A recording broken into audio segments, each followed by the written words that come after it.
नवम श्रेणीर नवज्योति उच्च विद्यालय चकर केन्द्र छात्र छात्री मु विकसित Bharat बिरलाखंड theme Bhokaal for local पर मोर आइडिया उपस्थापन करने को जाऊँगी।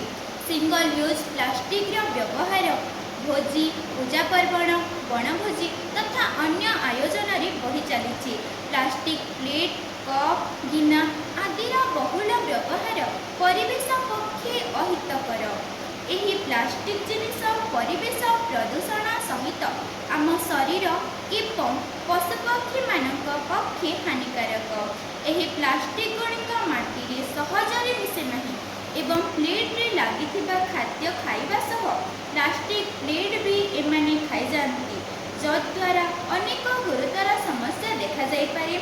ତେଣୁ ଏହି ପରିସ୍ଥିତି ବିକଳ୍ପ ରୂପେ ପତ୍ର ଓ ମାଟି ତିଆରି ଜିନିଷକୁ ବ୍ୟବହାରକୁ ବଢ଼ାଇବା।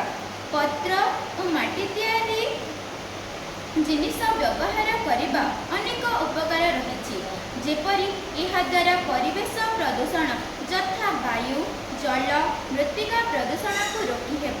ଏହା ଇକୋ ଫ୍ରେଣ୍ଡଲି, ଏହା ମାଟିରେ କିଛି ସମୟରେ ମିଶିଯାଏ। ଏହା ପତ୍ର ଏବଂ ମାଟି ଜିନିଷ ତିଆରି କରୁଥିବା ଲୋକଙ୍କୁ ପ୍ରୋତ୍ସାହିତ କରିବ, ଯଦ୍ୱାରା ସେମାନେ ଅଧିକ ମାତ୍ରାରେ ଏହାକୁ ତିଆରି କରିବେ। କ୍ରମଶଃ ଏହି ଜିନିଷ ତିଆରି କରିବା ପାଇଁ ଲୋକେ ଆଗ୍ରହ ହେବା ସହିତ ଏହାକୁ ରୋଜଗାର ଭାବରେ ବ୍ୟବହାର କରିବେ। ପତ୍ରର ଖଲିଦନା ଏବଂ ମାଟିର କପ୍ ପ୍ଲେଟ୍ ଇତ୍ୟାଦି ତିଆରି କରୁଥିବା ଲୋକଙ୍କ ଆର୍ଥିକ ସହାୟତା ଓ ଉନ୍ନତି ଦେଖାଯିବ।